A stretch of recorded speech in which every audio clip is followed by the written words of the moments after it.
In the last several months, the largest crypto exchange in the world, Binance, has been in the crosshairs of global regulators and governments for multiple violations. We're talking billions in fines and the recent conviction of its CEO. Yet, there is another bizarre and high-stakes story now being played out, a story with ties to Metro Atlanta.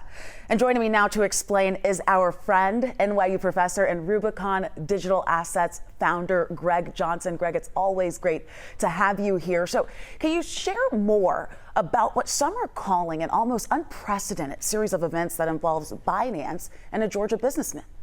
Honestly, Faith, I can't think of another story that reads more like a bad Hollywood movie, except there's real people and real circumstances involved. And like any story, there are major characters. And in this story, there are three. There is the company Binance that you mentioned. There is the country of Nigeria, and a local Atlanta business leader by the name of Tigran Gambaryan. And let me start with Binance. We've talked a lot on this station about Binance. It's the largest crypto company of its kind in the world.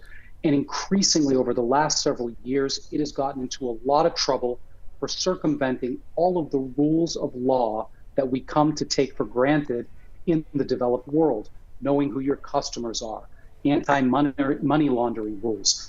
And they took liberties with all of them. And recently, dozens and dozens of nations have lined up to sue, to go after fees and fining of this company, Binance. We also have the country of Nigeria.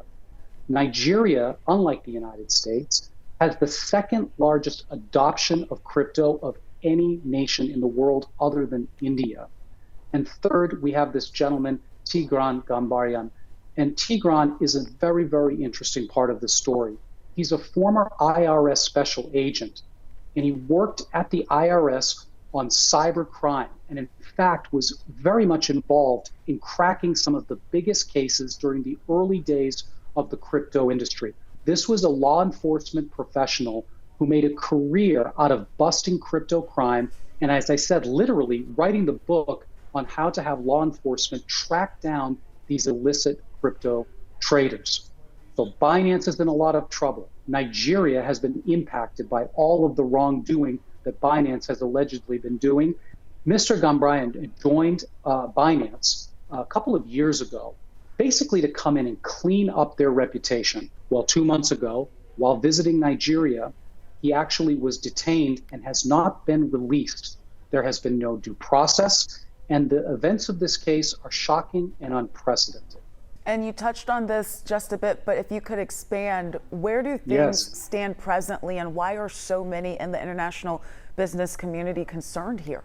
First of all, it's been the lack of due process. Even in other developing nations, there's a certain protocol, there's a certain process for these type of international disputes. In fact, I'll give you a very specific example. Just yesterday, he was supposed to be brought in for a court appearance. He didn't show up, not because he didn't want to, but he's being detained, and they didn't even bring him in for the hearing. But all of this is very unusual. What's also unusual, based on my sources in Washington, D.C., is the fact that if this were a gentleman who was a mid-level executive, this is not a CEO, mind you. This is not a board of directors member, where you might see somebody like that detained, and there's precedent for that. This is somebody who otherwise, if he worked for IBM or Amazon or any other major corporation, most believe that there would have been more involvement on the diplomatic side to resolve this. And we haven't seen that to date. And for many of us, it's very, very disturbing. Well, it's a case that we will certainly keep watching. Greg, thank you so much for your insight and expertise on this. We appreciate you being here. As always, thank you, Faith.